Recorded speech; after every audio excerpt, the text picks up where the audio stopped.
Hello, everyone. Thank you for tuning in. So, today we are going to be talking about the US election. We're going to be making a very bold claim at the end of this. We are going to predict who we believe is going to win the US election based on our data. Let's start with some introductions. My name's John Curran. I'm the commercial director at ProQuo. So, I'll be talking a lot about how our system works, what we do, and our measurement. And I'm joined today by Danielle.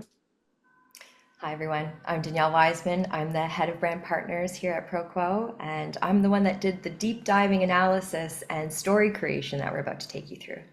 Brilliant. It's very exciting. Now, this is a very hot topic, right? But we are neutral parties. I'm based out of London in the UK. Danielle is based out of Canada. We don't have a dog in this race, so we're as neutral as it comes when we're going through this analysis and trying to work out who's going to win the presidency. It's been a bit of a wild ride so far. The election has been all-consuming. It's a global phenomenon. An election in one country that the entire world watches, and there's been some crazy things happening. So, Danielle, do you want to give us the rundown of the election so far? Yeah, anyone who's been watching, which is largely the world, has been thrown some pretty unprecedented curveballs throughout this campaign. We saw a really late stage swap of the Democratic nominee with Biden out and Kamala in just 15 weeks before Election Day. Trump had two assassination attempts on him. Crazy. Like, that's wild. And even more wilder is that in the background, he has been a part of a very high profile and serious criminal case. And if that's not enough, one more curveball to throw is that this campaign cycle has broken records for the amount of investment that the candidates have put into their campaign. So we're seeing huge dollars going into fighting for that presidency. All right. Well, look, we're not pollsters. We help brands understand the strength of their brand and the decisions they should make and the effectiveness of their marketing and all those really cool things. But there are companies out there that do this for a living. So, what are the actual polls saying, Danielle?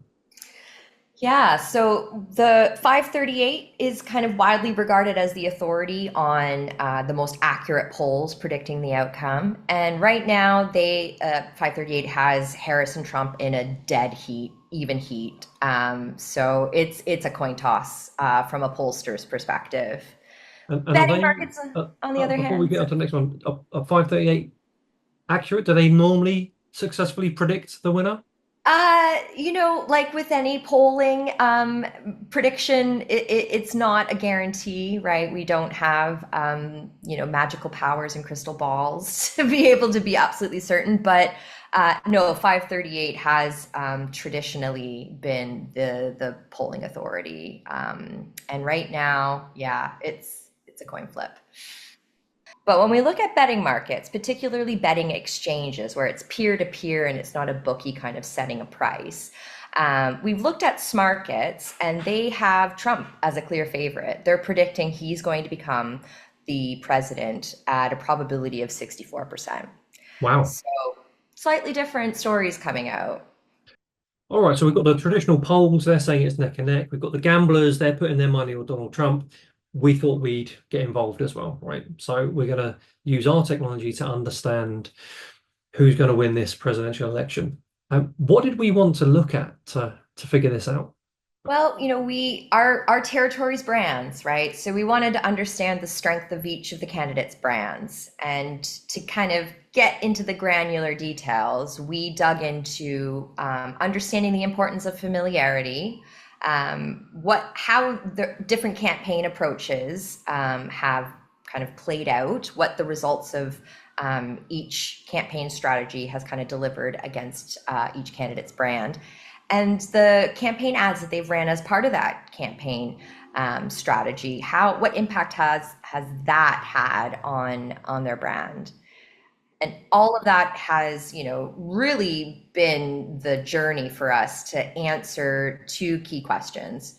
Which candidate ran the most effective campaign? And will the strongest brand win the presidency? Oh, can't wait to find out. And we have a bold prediction to make, so stick around for that. All right, we should probably talk about our measurement system and why we feel so confident in able to uncover this information. So we work with brands, and the way this works is we're interviewing consumers every single day. We're measuring their feelings and their thoughts about brands. We do that on a brand level, on a competitor level for competitive benchmarking, and a category level as well. We use this really cool piece of technology called implicit response timing to really dive into that gut feeling, because that's what neuroscience tells us is how people make decisions. So this is how we're accurately understanding how people make decisions about brands. Surely we can apply this to the presidential nominees as well, and we can understand how people are going to vote or make a decision about that nominee. Now, for this to work, we need a framework to build around it. And this is the framework we use to understand the strengths and weaknesses of a brand. We're going to look into this for the presidential nominees as well. So looking at these 16 metrics, we can dive into the proposition of a brand, right? How it sort of activates in market. We can look at the emotional strengths and weaknesses of a brand versus how rational that brand is. Now, for each of these metrics, we can go into the strengths and weaknesses. We can benchmark them against their competitors to see if you're above or below a competitor on a particular metric. But what we also do, which is really important, is we ask consumers what they expect brands in that category to deliver on. And this is where it comes to life in this presentation. We have asked the American population, the public, what they expect from their president, what they expect the next or the future leader of their country to deliver on. And some pretty interesting results came through. So over the course of this study, we've interviewed over 6,000 Americans. He said, what is most important to you in considering who you're going to vote for? And we've broken out these responses on the highest scoring down to the lowest scoring. And Danielle, let's talk about the results here. Yeah, I think when we take a step back and we think about, this from, yeah, an instinctive perspective, it makes sense that familiarity would be very, very important to deciding who to vote for as the next American president. It's all about how well people feel they know the candidate, and yeah, familiarity is the most important attribute, and it's likely to inform their decision making. So yeah, it's quite interesting. Well, you're not going to vote for someone if you don't know who they are, right? So this makes sense Exactly. to me. But the thing that I couldn't believe was when we look at this for each category that we set up and the brands we work with, how we work with them is we'll have a performance metric, and this is the performance for that category. So in the food and beverage categories, it's often something taste related. When we look at the beauty or skincare categories, it's often about, makes me feel good, makes me look good.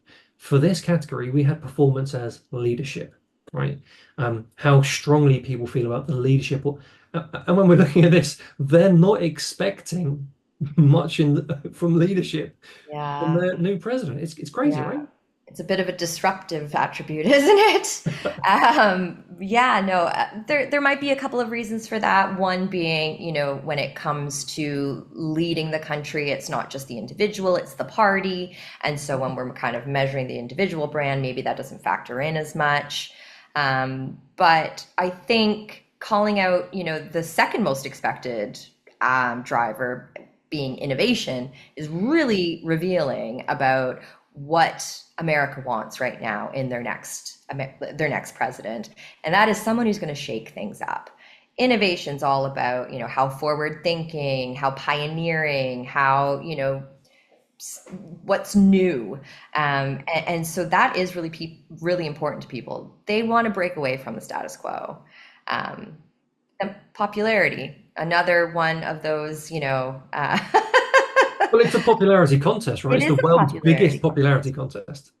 It really is. So yeah, very interesting results.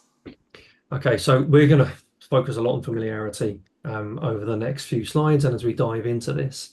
Now, why is familiarity so important as a metric? Familiarity is really important for three key reasons. We feel it's a stronger metric than awareness is. Awareness tends to be a bit shallow. There's not a lot of depth to it, and actionability wise, it doesn't leave you with a lot of learnings on what to do next. Whereas familiarity, is a metric for awareness as well. You have to be aware of somebody in order to be familiar about them, but it captures the quality of that awareness. Like, what are they aware of? What's coming through when you're communicating to people? What are they picking up on?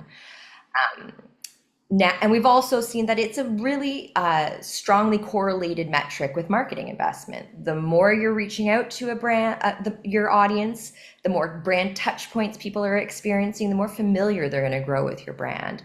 So as your marketing activations increase, your familiarity tends to follow suit.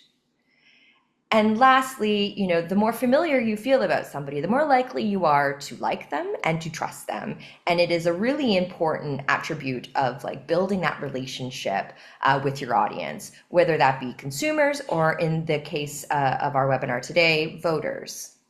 Yeah, and it makes sense to me, right? Just because someone's aware of you or aware of your brand doesn't mean they're going to buy or use your service. Just because someone's aware of a presidential nominee, are they going to vote for them? They want to be familiar. They want to know, are they known to them or not?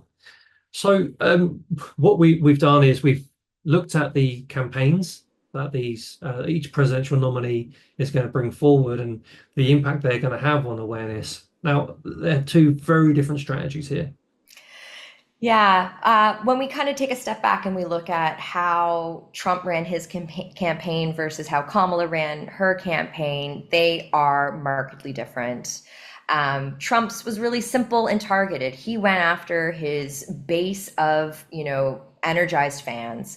That's who he was targeting. He was really trying to mobilize and motivate them, as well as targeting low propensity voters and young men as the low propensity voter.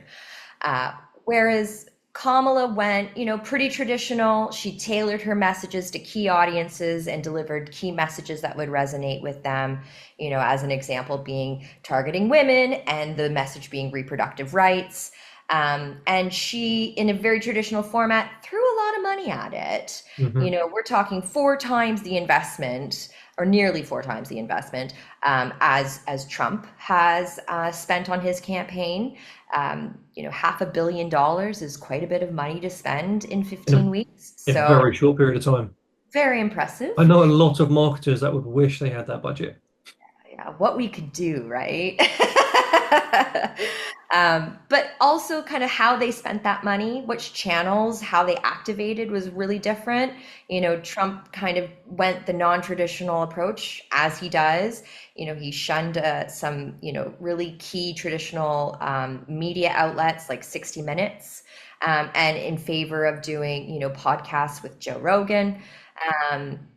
And he's really towed the legality line when it comes to his stunts or his activations around the $1 million giveaway to mobilize voters in swing states. And he's kind of championed that with Elon Elon Musk. Musk.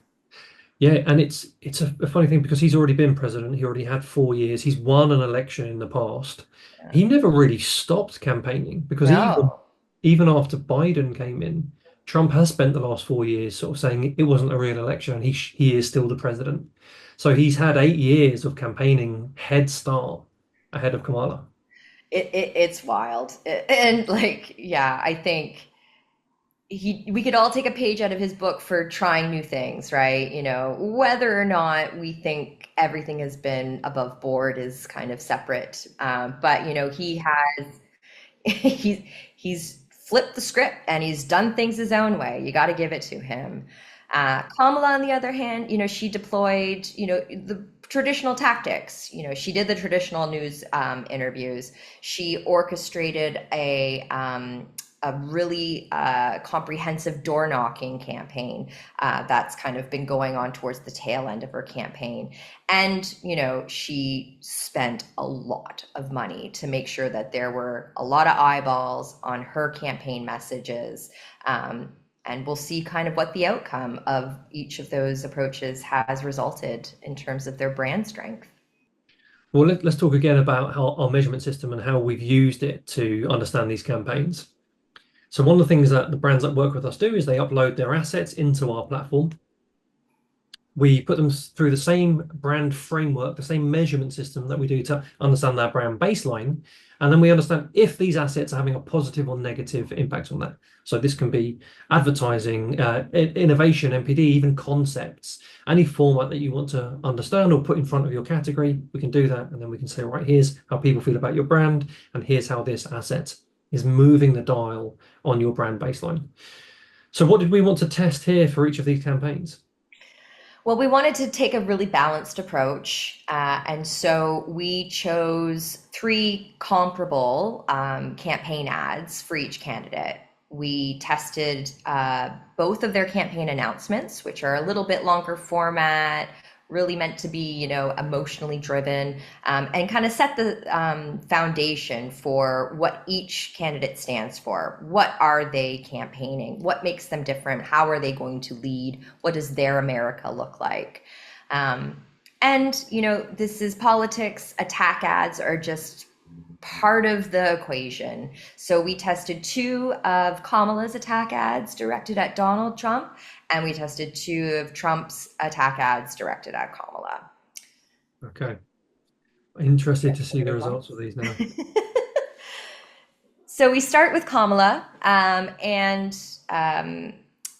two of the three ads had a positive impact on moving the needle across a few of those brand dimensions that we track. The campaign announcement ad did a really good job of building her emotional appeal, and perceptions of how attractive she is as a leader, her ability to pull people in and want to know a little bit more, but also transparency. Does she behave openly and honestly? So that was really the positive impact that her campaign announcement contributed to her brand strength. The attack ads kind of had mixed reviews. One performed well, one detracted from her brand. The one that detracted from her brand, the content was really focused on presenting kind of Trump as a dictator and kind of fleshing out the Project 25, and what impact that's going to have on Americans moving forward. And that really detracted from Kamala's popularity, which we know to be an important metric for decision making. And it also hurt perceptions of her being an aspirational and forward-thinking leader. So that ad in particular didn't really do much to benefit Kamala. Yeah. So The the attack, mudslinging here didn't do what they expected it to. yeah, essentially. The attack ad, though, that did work well for her was a little bit more lighthearted. It definitely took a lighter tone than the serious control ad that we tested. It also heavily featured Barack Obama. And that had a really positive impact on her perceptions, not just about her attraction, which we saw improve with her campaign announcement ad, but her integrity, which is kind of transparency's cousin in a sense. Integrity is all about, do you think this person's going to do the right thing? So that attack ad did a really good job of like making her a more appealing leader and giving people confidence that as a leader, she's going to do the right thing. But it really engaged people on how her platform and her campaign is going to improve the economy and improve people's kind of living conditions when it comes to value for money. Yeah, she leveraged a really powerful asset, right? She brought in Barack Obama, who had won two elections. Let's not forget he got elected Yeah. twice. He was in there for 8 years, was well liked during his presidency. So powerful use of her assets there. It's a shame she didn't test that other attack ad with our system first, because we could have told her it's not going to work. Well, there you go. She didn't. I must have missed her call. There you go. When we look at Trump's, it's not as positive as Kamala's campaign ads performed. That campaign announcement was the one asset that, really helped positively move his brand. And again, on emotional attributes like attraction and integrity, after watching that ad, people felt Trump was a bit more appealing and that, as a leader, he'll do the right thing. So that's a job well done when it comes to campaigning to be the next president. He But was making his, it official, right? Because he'd been talking about it for a long time, but he's saying that, I'm gonna be president again, and people wanted that. Certainly, his base yeah, that he built up over the previous 4 years were really happy about that. So that's worked. yeah. The attack ads, though, they did not work really at all. So there was two attack ads that we tested. The first one was painting Kamala as a radical leftist. You see a lot of words like communists coming through in responses when people respond to it.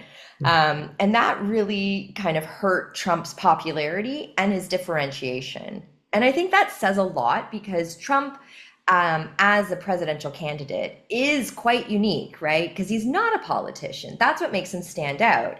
And this ad really hurt that perception that he's, different, he's unique, because it was viewed very much that he's just like another politician, and these attack ads are part of that toolkit, and he's Mhm. played right into it.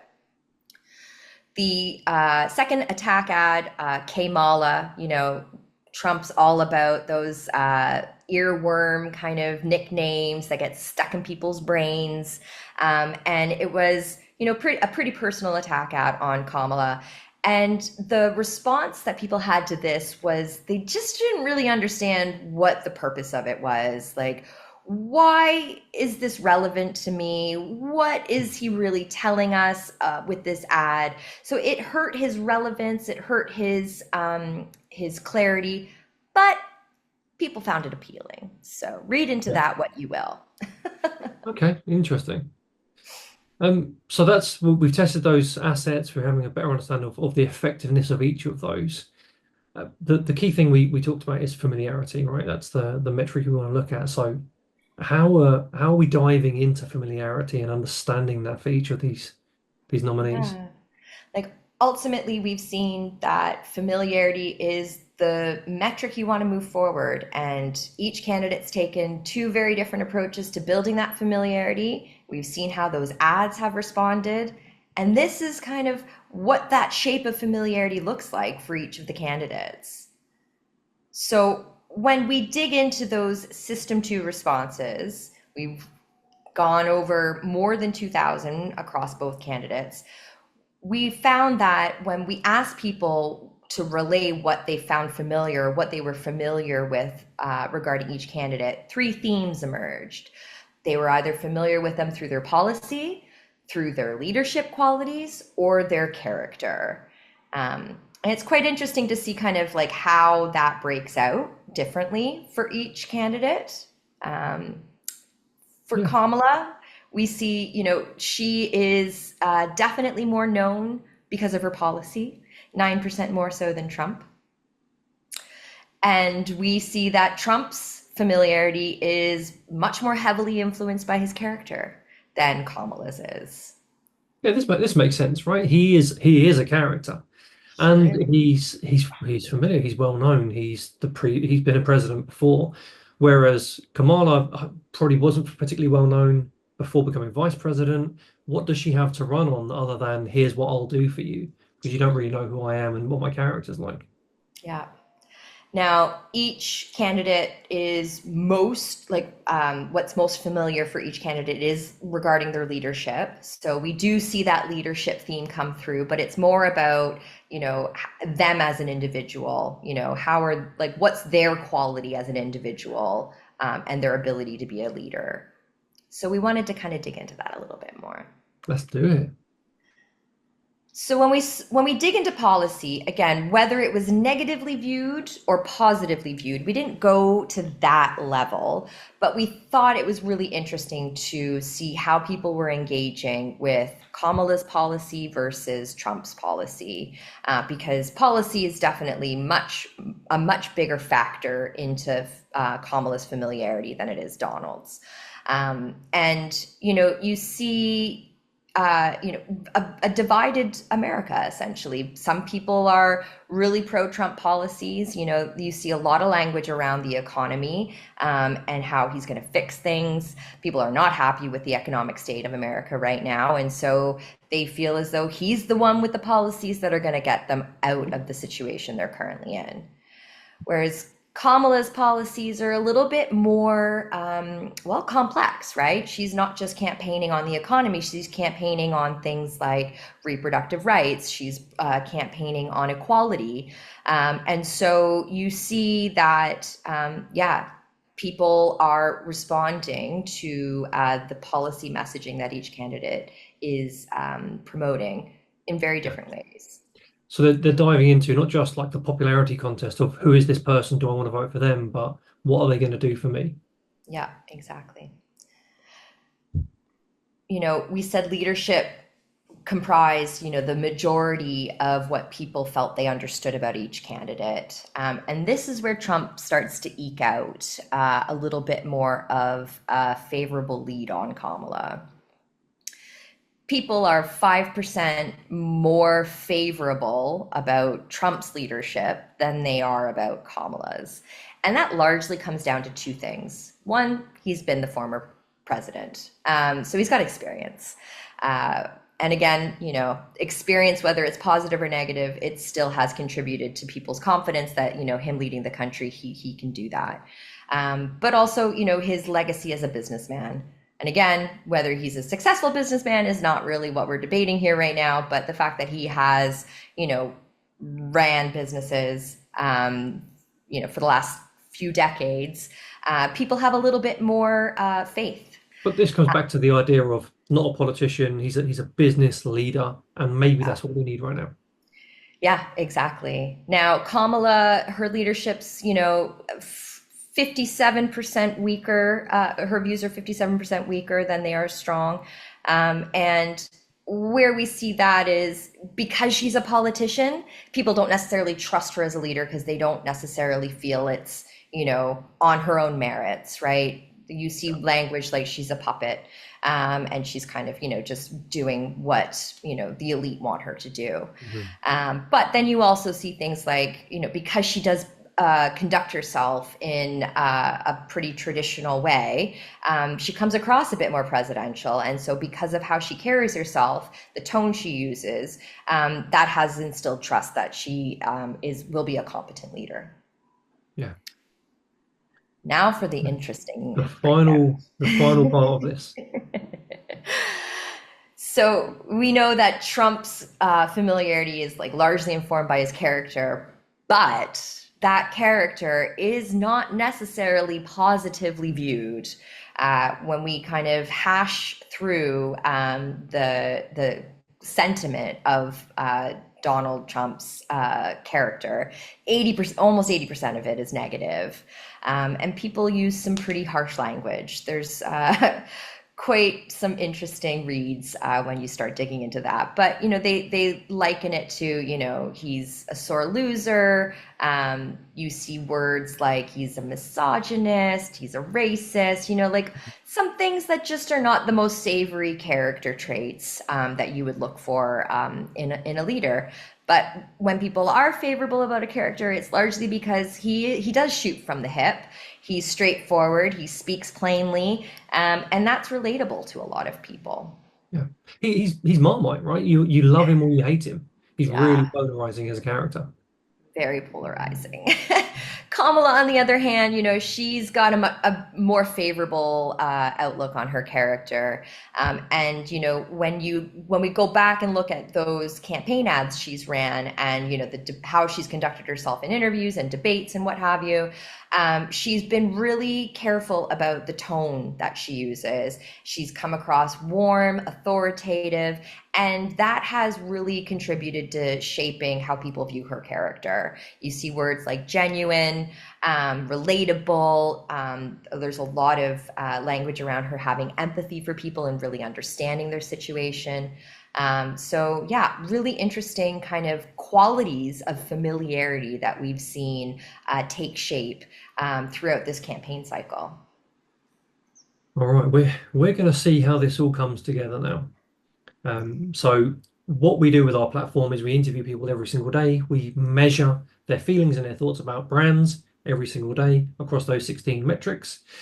And because of that, we can start seeing how those metrics change over time, whether that's through your advertising, marketing, your campaigning. Familiarity is the metric we've called out here. So Danielle, shall we have a look at how familiarity has been impacted by this campaigning? This is the big reveal, right?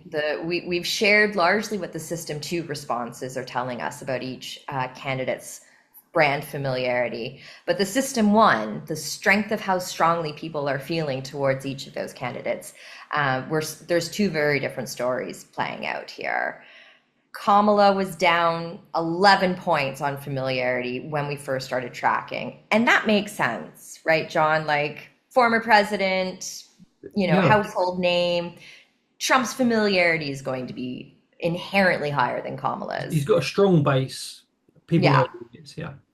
But, in 15 short weeks and $500 million later, Kamala has meaningfully improved her familiarity to the point where she is less than 1 point behind Trump on his familiarity score.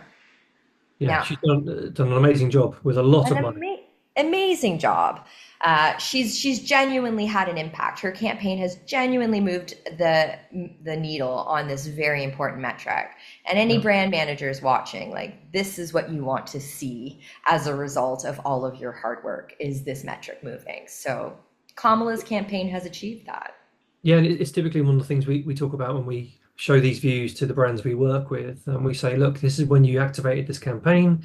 This is your media investment. Here's what it's done to your brand and your brand equity scores. Go back and ask for more budget because it's working. Yeah, exactly. Yeah. The interesting one with Trump is now this is not awareness, this is familiarity. So we're seeing a dip. It's not because people aren't aware of him, it's because maybe people are, he isn't the person they thought they knew. Maybe some of the campaigning he's done has changed how familiar people feel they are with him. Yeah. Yeah. All right, we're nearly there. Now, based on this data and all of the analysis we've done, we've said that we're going to try and predict the winner of the US election, right? Now, we're not political pollsters. We work with brands. We help our customers understand the strength of their brand and how that changes over time and the actions they can take. And we correlate it all back to commercial success, right? You've spent this is how it's impacted your brand. Here's what it's done for your sales. Do more of this. But surely we can use that to predict a brand of a president, right? Absolutely. Now, this is just one metric of that total brand strength. And before we get to that big reveal, we're just going to do a quick recap, and that is familiarity is really important, right? People are going to base their vote based on who they're familiar with. And how each candidate approached shaping public opinion and building their familiarity was wildly different. Was one of the more successful?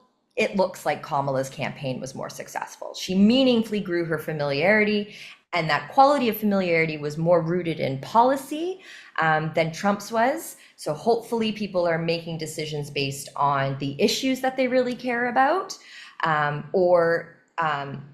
Yeah, Trump, on the other hand, his familiarity was really informed by his character. And we saw not all of it was positive. So if it is a popularity contest and it is based on what people know about him as an individual, is that negative sentiment towards his character going to hurt him? Well, let's take a look at that total brand view, eh? Just before we do, one thing we do know is that what people say they'll do and what they actually do is often different. And that's why it's so important to have the system one and the system two responses and combine that analysis. All right, let's go for it, Danielle. All right. So, All right. yeah, you go Do ahead, you John. want to talk through this? No, you go ahead. Okay, well, look, we're measuring every single day. For the brands we work with, we're measuring all of these different metrics. Our AI combines it all together to give an overall brand equity score. That's what we're looking at right now. We're seeing how brand equity has shifted since we've been running this analysis, and it has shifted in Kamala's favor. So if we were going to make a prediction, it would be that Kamala Harris is going to win this election. Yeah. If the strongest brand is going to win the presidency, Kamala right now has the strongest brand. She overtook Donald Trump's brand strength at the beginning of the month, beginning of October. And she's just kind of widened that lead day by day. So we're going to have to wait and see. I don't know There if we we're going have to it. get results on the 5th. Some people are saying that it could take up until the middle of December. So we're going to be closely watching it in the meantime. But That's if we it. were betting people, our bet's on Kamala. There you have it. And the brands that we work with, Danielle, we help them understand the strength of their brand, how that changes over time, how that has an impact on their commercials. So if we're right about this and the strongest brand is going to win, we'll find out in a couple of weeks. Voting ends next week, and then it will take a bit of time to count them. For anyone watching this, if you're already interested in seeing how we could do this for your brand, help you understand the strengths and weaknesses, how you compare to your competitors, which metrics matter when growing your brand in the category, we can already do that. If you want to wait to see if we were right, feel free. But do reach out to us and let us know if you're interested in learning more. And this is the sort of analysis that we do for brands, and Danielle is more than happy to do this for your brand as well. Thanks, Danielle, John. thanks very much for putting this all together and doing It's this been really fun. strong analysis on the US election. We're gonna have to wait and see. We will wait and see. All right, and thank you to everyone that's tuned in and watched this. Please let us know if you've got any questions. We'd love to hear from all of you.